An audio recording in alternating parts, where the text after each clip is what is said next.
Okay, so we're at the Pocono Raceway up in the mountains of Pennsylvania. Pocono. And yeah, Long Pond. So we're going to do the sort of wheelchair experience today. Jarod has the spare wheelchair, and we're going to go around. Yeah. And switching back and forth. So Mom, Makenna, Alex, we're all going to give it a shot, see how hard it is.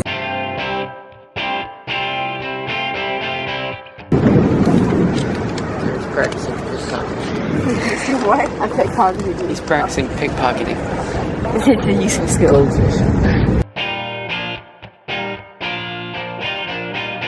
There's hills all over. This whole thing is a hill. So how was the entry? The entrance was pretty good, right? Yeah, it's pretty clear, wide open. The ticket office was pretty good. It was an outside one. They didn't usually have those like maze things that you have to go through, and that makes it a little more difficult, but it was just kind of wide open, so that was thumbs up.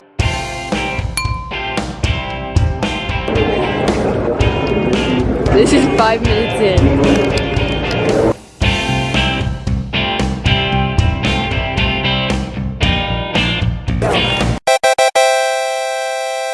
Yeah, so there's gravel right here in this section, but they have the lower section down there that's paved, so you don't have to go in here. But he's just being a rebel.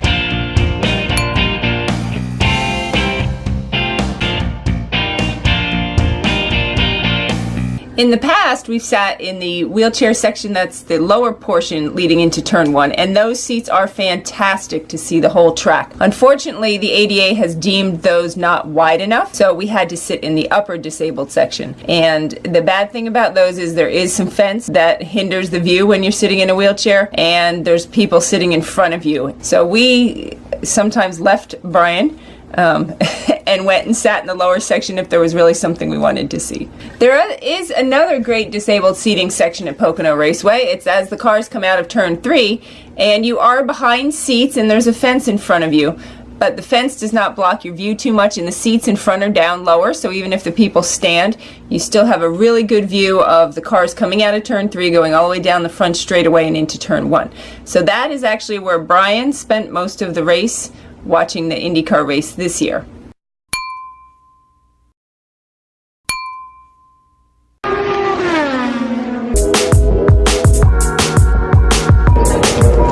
Alright, so we got our wristbands, which gets us into the paddock and sort of the garage area. But now, since they have a tunnel that goes underneath and it's not wheelchair friendly. So, yes, because the tunnel is not accessible, which is why Daddy has to ride in the van back there. Alright, you're going to carry it? So, we're going to show why the tunnel is not accessible. Yeah. Very steep steps. Number 1 is these steps. That might be a problem. Really steep steps. You need help? No, we're good, thank you. She's just carrying the wheelchair down. Thank you.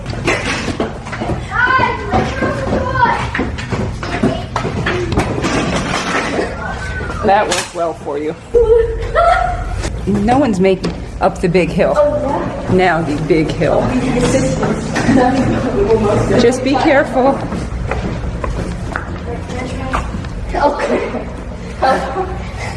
Just a little further. It's not going to make it.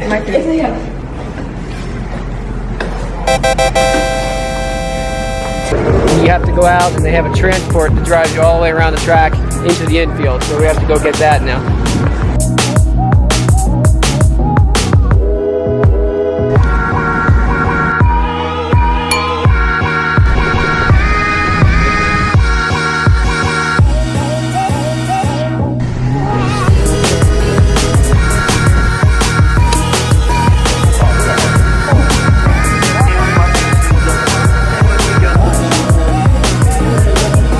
Makenna's in the wheelchair now. Modeling the latest version of the Highlight ZR wheelchair. It's probably 10 years old. Yeah. Alright, so we got in the garage area. We're going to go meet Diane and Alexandra. They're, of course, at the Joseph pit over by the Penske team. They're going to try to find him so they can get to talk to him.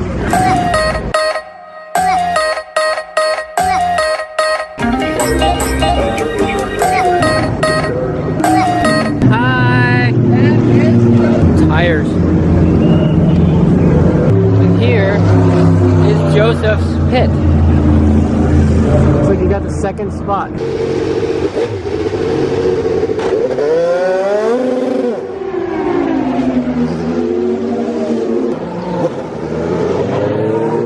Alright, so now I'm going to go up and down pit lane while they're doing their practice session. You can kind of see how crazy it is during when they have racing and practicing going on.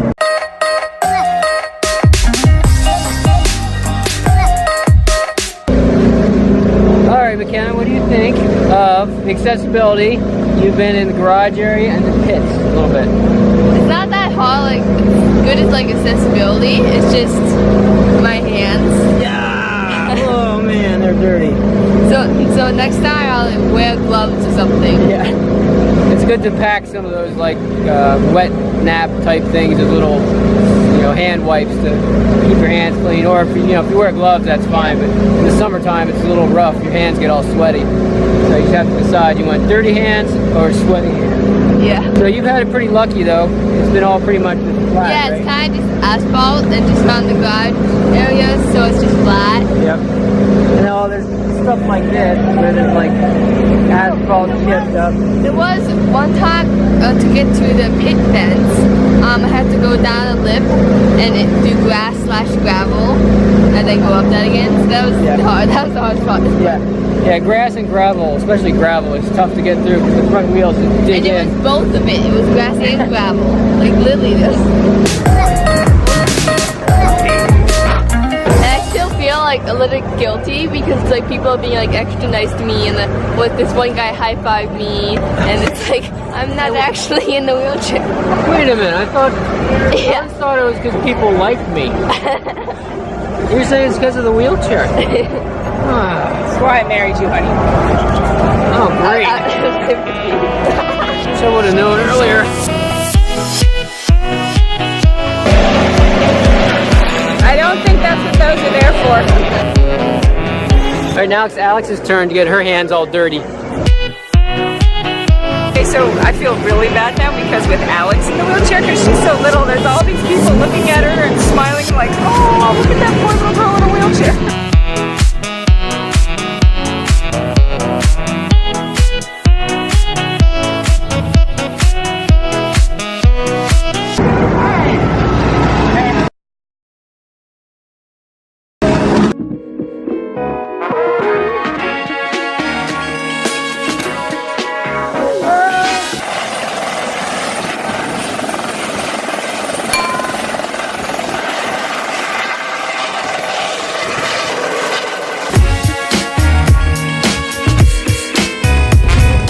You're getting in the grandstands where there's no ramp, but they have plenty of ramps, so, and right over the edge.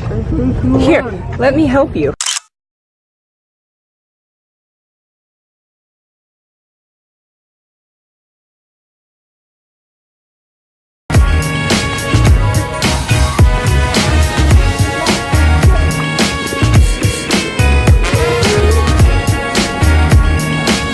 So overall, Pocono Raceway is pretty accessible. It's got huge accessible parking lot. It probably holds like 400 cars. All the food common areas are great. You can get around pretty easily. They're all really wide open. The only bad thing is if you're going in from the stand side over to the garage paddock area, you have to take a shuttle bus, and sometimes you have to wait like 20-25 minutes for the bus to come and take you around. So it's just kind of a little bit of a hassle. It'd be nice if they put an overpass or something that's accessible for a ramp to go under the track. But so that's the only bad thing, but overall it's a great track. I have a special spoon that Makenna made me out of the foil.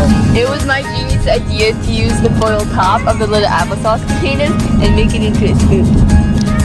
It also makes this tiny little applesauce last a lot longer.